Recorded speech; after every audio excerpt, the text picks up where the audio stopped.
In this module, we will be focusing on education. I want to make it very clear to everyone who is listening to my voice or watching my face that I consider education to be very important, and I consider education to be a means to an end. By that I mean, with education and with knowledge, you are able to move up the ladder of society.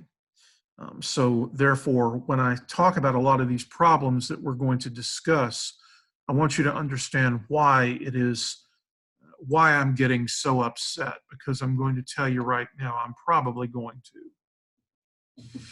I want you to understand, first of all, that public education, mandatory public education, has only been around for about 100 years. And the reason for that is because individuals have moved away from the farms. And we as a society have said that there are certain skills that we need to be a functioning society, to make our society continue to prosper.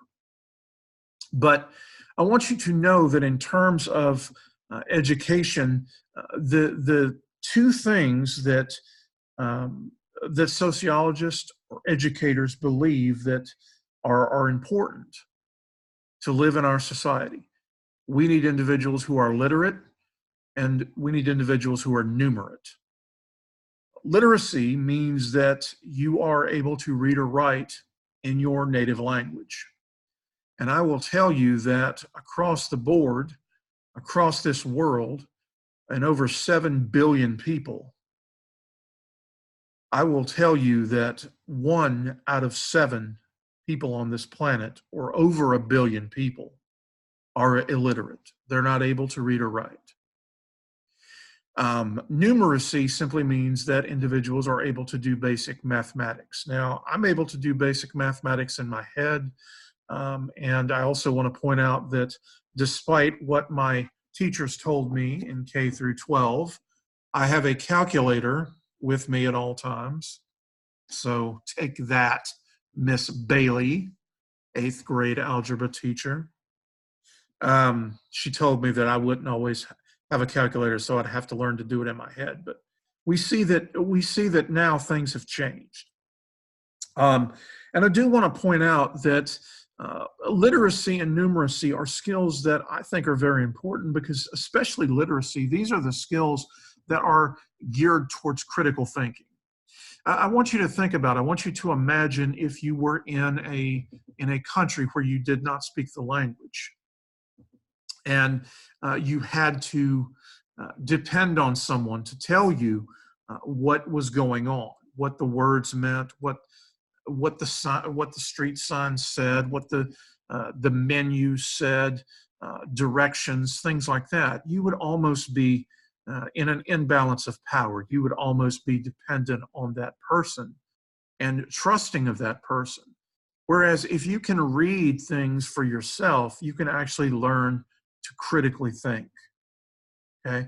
Again, if someone is doing the reading for you, you're not really likely to challenge them or question their authority.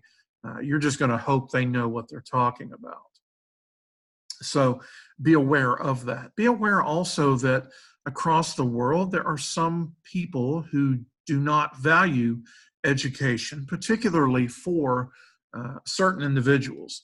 And the example that I give here is dealing with Malala, who was a young girl at the age of 16 years of age who was shot and nearly killed by the Taliban simply because she wished to get an education. Be mindful that, again, as I said, once someone can read, they're able to challenge what they've been told.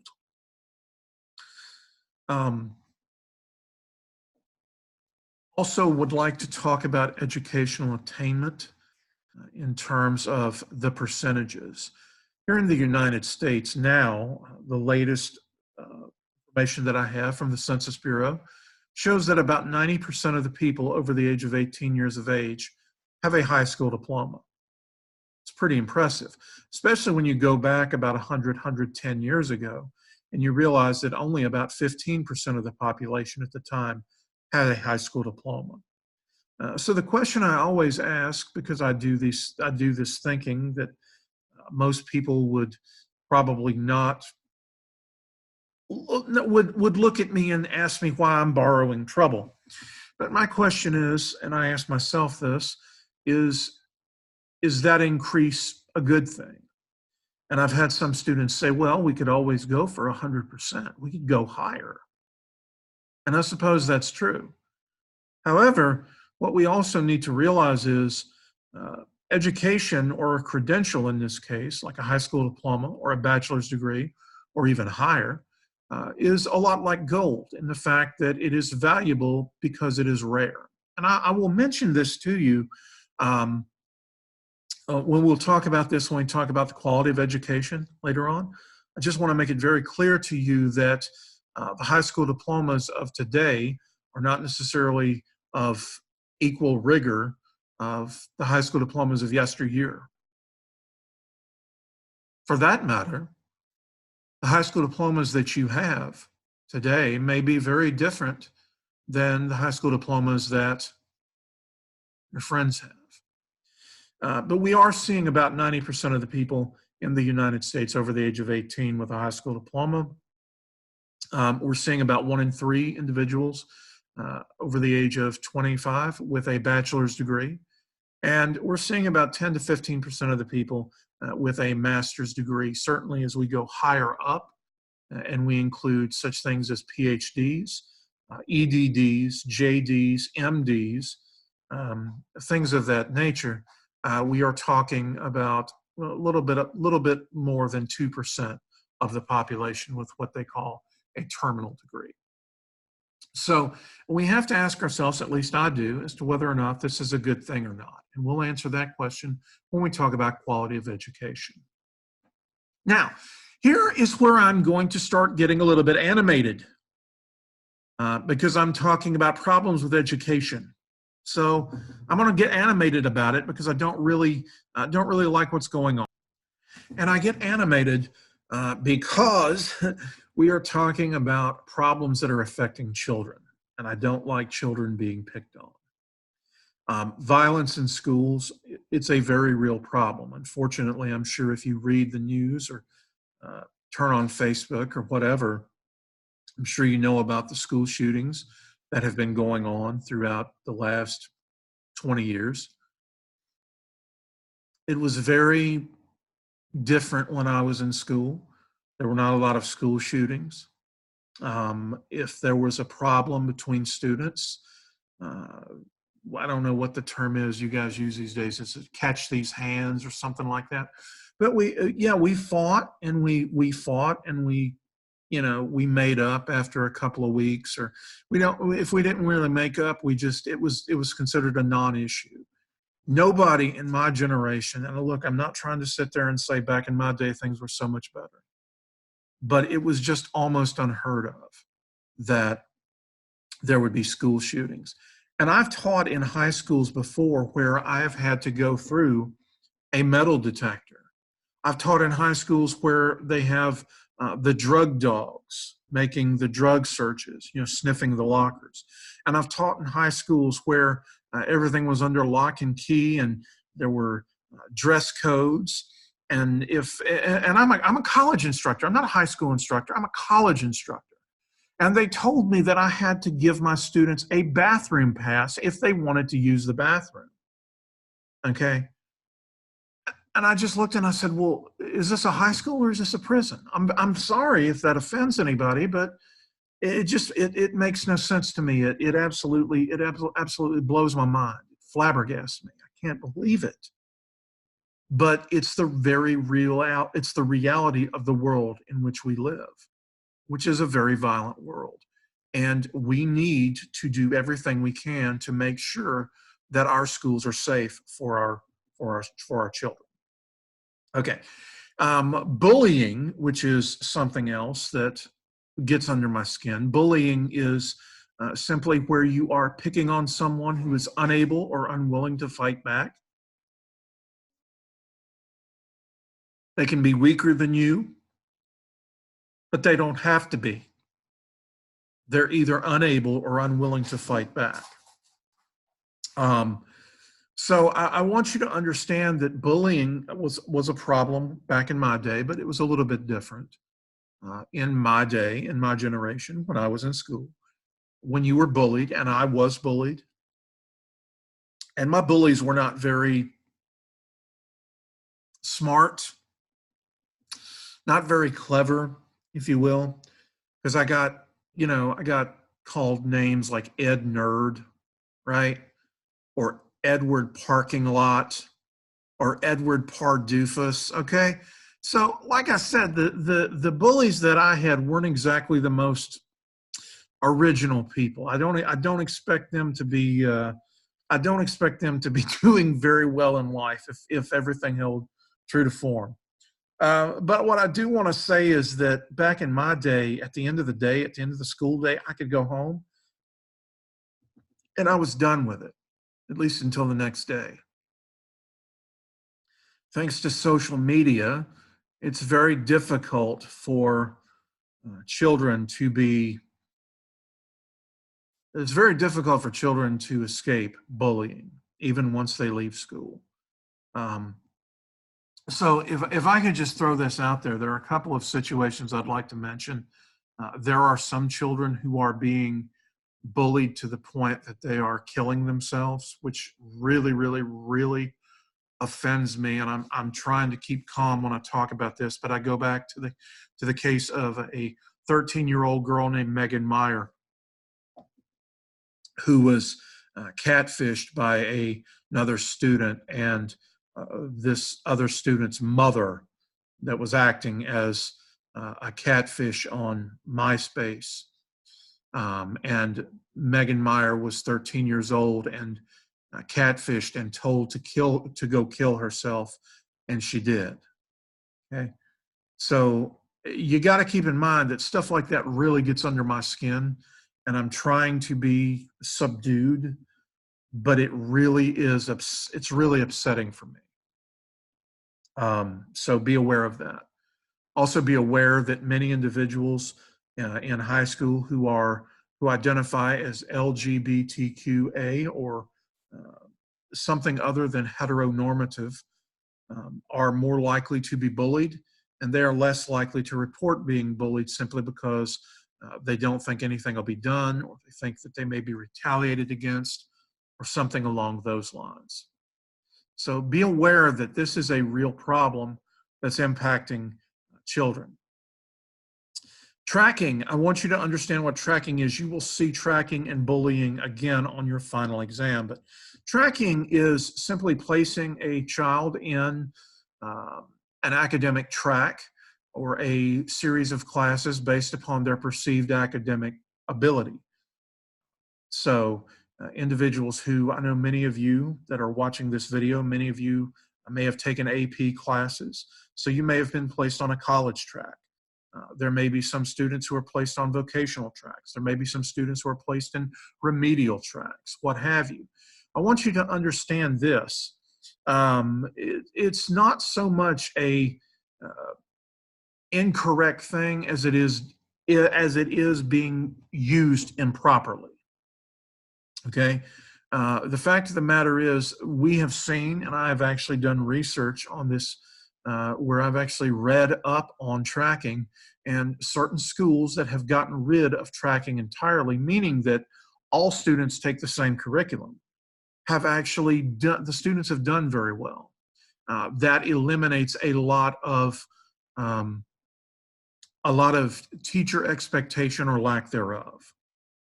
And I want you to understand what I mean by that.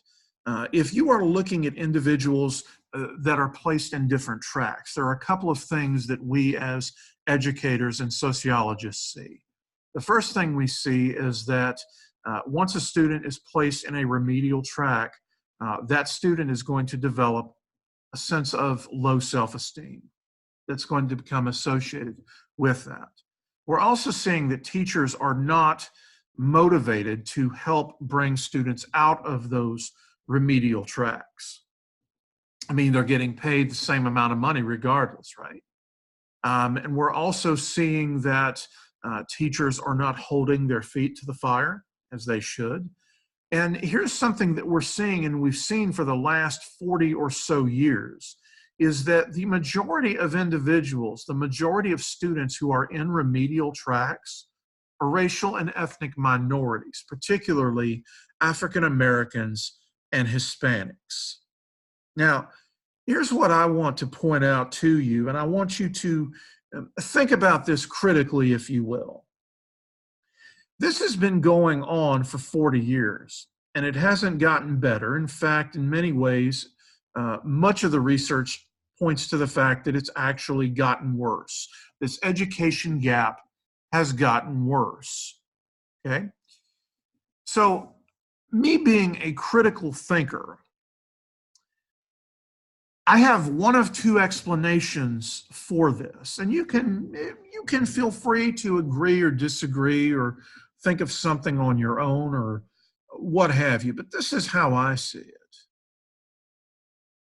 Either A, the people who are running the school systems have no clue what they're doing,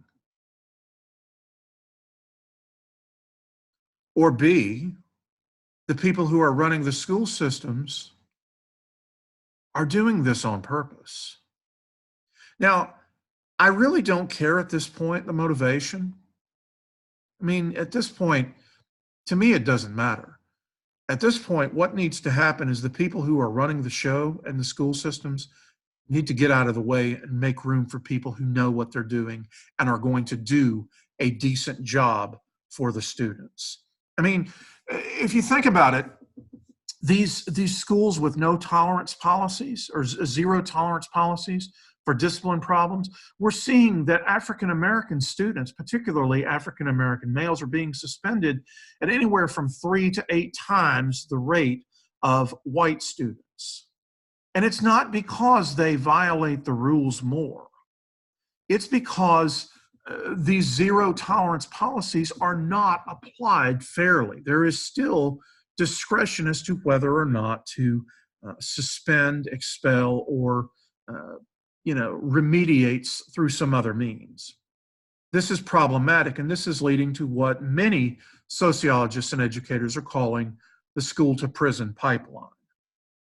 And there's a lot of research out there, more than I can get into on this PowerPoint. But again, these things are really upsetting to me because we're seeing children's future being messed with. This tracking that takes place based on academic ability generally occurs within the first 8 days of kindergarten. Coincidentally, we determine the number of jail cells and prison cells to build in our country based upon the number of quote-unquote problem children in kindergarten. And what's surprising and downright sad about that is how accurate we are. So again, I'm not very happy with the public education system, so my apologies to anybody who's offended. Forcible medication is also an issue. Forcible medication, look, let me preface this by saying I understand that there are certain students, certain children who need medicine, and I sympathize with that. The problem is that not only do we forcibly medicate many children, we are over-medicating children. We are giving medicine to children who do not need it.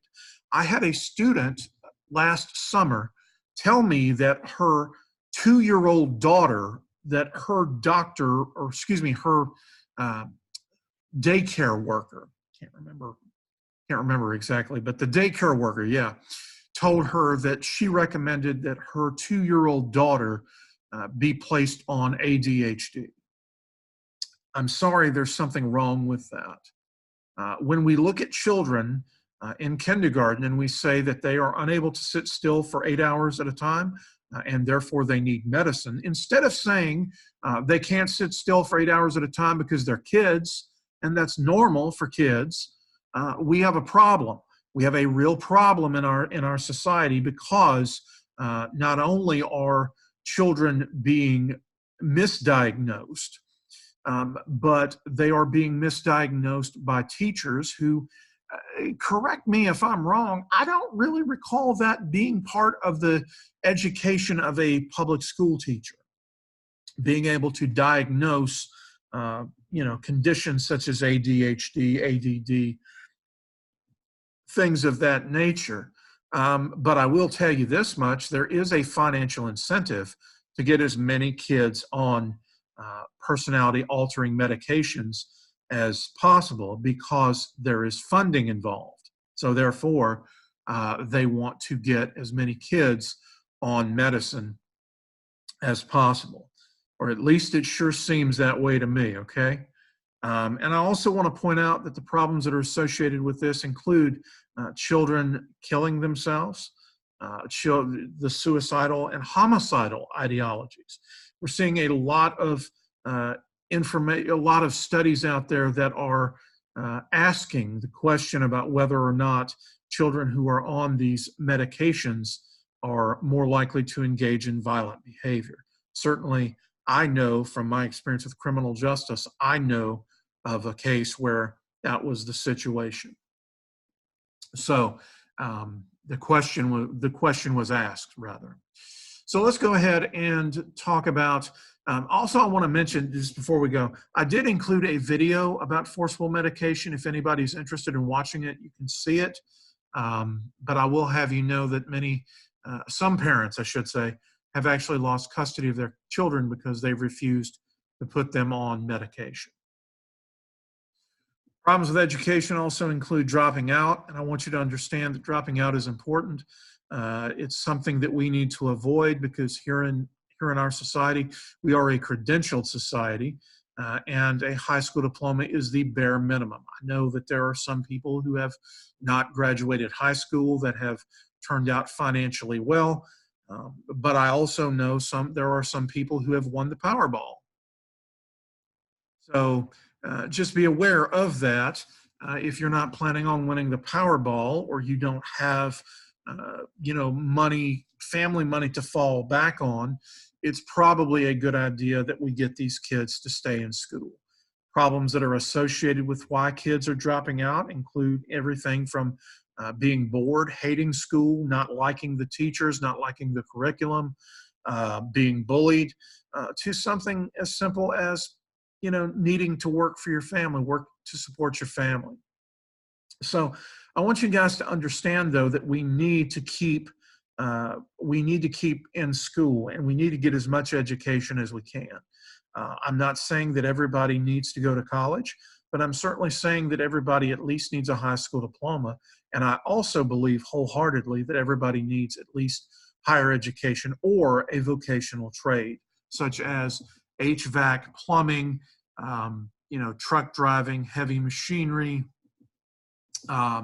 things of that nature. You need a skill to make it in our society, because minimum wage isn't going to cut it. I want to talk about cheating, and I want you to understand about cheating. When I say cheating, I'm not talking about looking on another student's paper. I'm not talking about using your notes when you shouldn't use your notes for a test or a quiz. That's not the cheating I'm talking about, although those are important. The cheating I'm talking about comes from teachers, and the cheating I'm talking about comes from parents. Parents cheat because they may give a fictitious address to get their child into a better school, and it happens. And teachers cheat because there is so much money wrapped up in funding with those end of grade tests that come about, and teachers will sit there and give students the answers to the test. And we've seen this.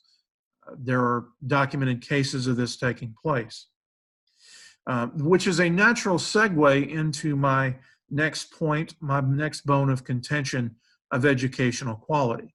Educational quality, I'm simply saying here that your high school diploma is not going to be worth the same thing as a high school diploma of another student, depending on where you went to school. If you went to school in another state, you may have experienced different curriculum. If you went to a different school in a different county, even in the same state, because most of the funding from or the schools are coming from local and county funds, it just depends. It depends on how well funded the county is or how well funded the school is. The federal government only offers about 11 or 12% of the funding of the budget for the school. Yet, ironically, they seem to want to tell the educators everything to do. Uh, but the majority of the funding comes from not the state, not the federal, but the local government. So, what is in one county in the state of North Carolina is considered education may not be the same quality or the same curriculum of education in another poorer county. So be aware of those things. Also be aware there's just a lot going on in schools, and I really have so much empathy for the students that are in high schools today, because it's really hard to make it. Harder to make it now than it was back when I was in school. So keep in mind, we're looking for a lot of solutions to the problem. A couple of the solutions that I've found through research include charter schools. I do want to point out that the research on charter schools is mixed, meaning that charter schools, the charter schools that work very well work very, very well. But there are some charter schools that are essentially no better than public schools, that have no better results. And there are some charter schools that have that don't work as well. They're not as effective as public schools. So keep in mind that when we look at charter schools as a trend, be aware that it just depends. It just depends. A charter school, for those of you that are not aware, a charter school is a school that is funded by taxpayer money, but it is run by a charter. It is organized by a charter. It's free from a lot of the bureaucratical nonsense that are found in public schools. They can do their own thing. The only thing that they have to do is adhere to the charter that they establish, adhere to the rules that they've already established. If they fail to do so, they can lose their charter and they can be shut down. We see a lot of that happening simply because these charter schools are not doing what they say they're supposed to do. Now, again, as I mentioned, when they work, and they work very well. But we're seeing some charter schools not doing what they're supposed to do. Vouchers mean that the money that the taxpayers spend on students does not go to one particular school. For example, it does not go to the school district in which the student lives necessarily.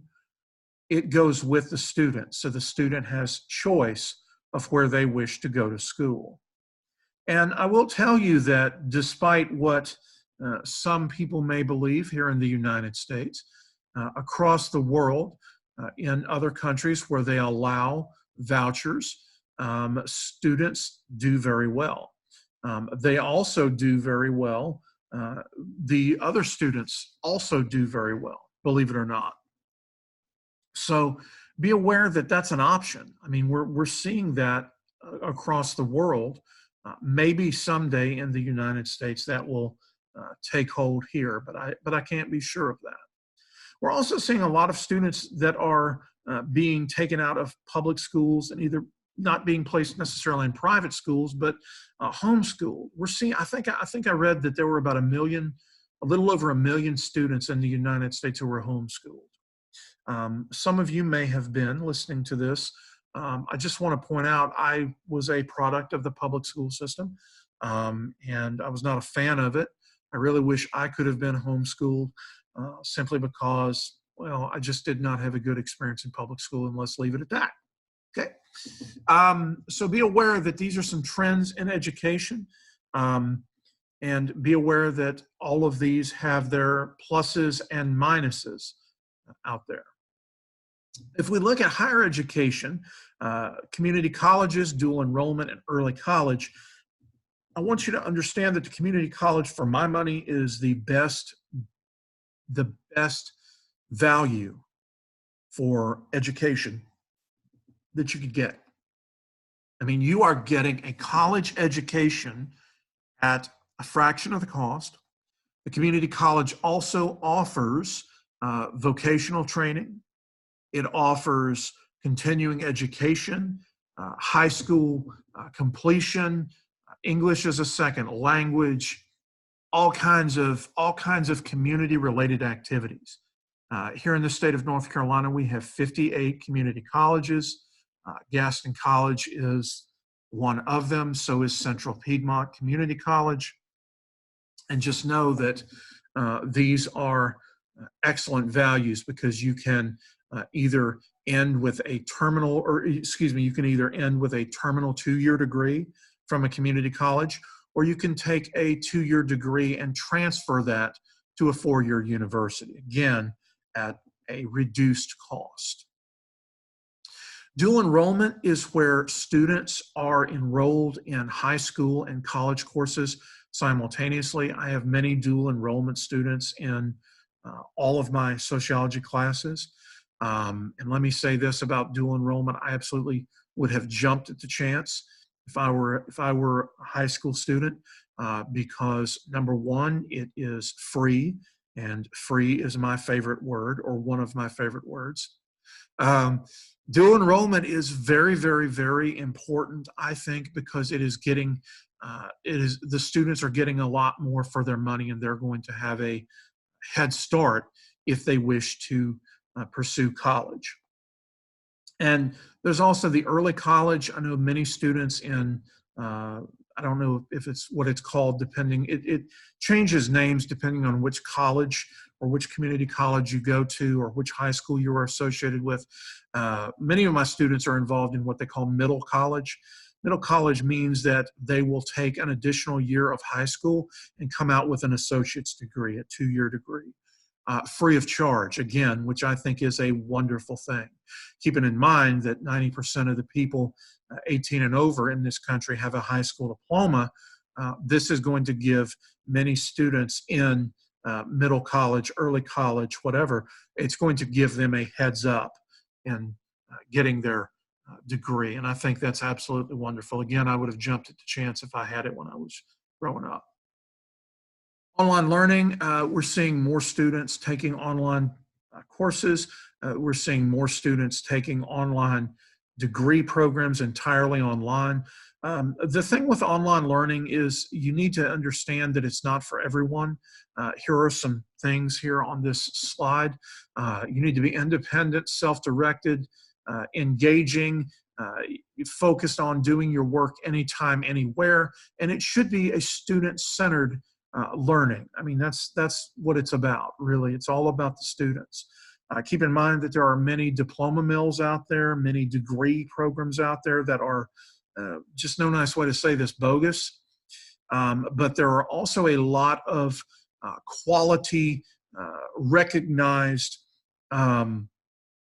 accredited, regionally accredited, which is what you should look for in a program. Regionally accredited institutions out there that are offering online degrees. So be aware of that. That is a very strong possibility. And like I said, I love taking online classes simply because I can turn it on at 4 o'clock in the morning if I can't sleep and do my work. So, and let's talk last about the perspectives of education. You'll need to know this for your exam. Conflict perspective looks at education as, with everything, as a commodity. It says that the rich in society, the rich kids are going to have the best of everything, and the poor kids are going to have whatever they can get out of it. And it just is what it is. Rich kids are going to be able to afford, their parents are going to be able to afford tutors, um, better resources, send them to better schools, the whole 9 yards.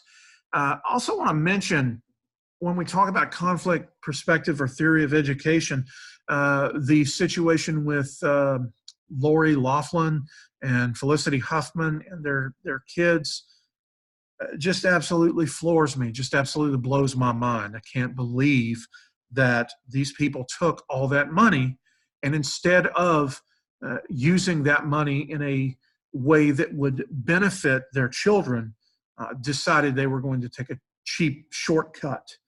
Um, so, and if I can just editorialize here for a second, Lori Loughlin's daughter got on YouTube and said she didn't even want to go to college. What is that? Okay.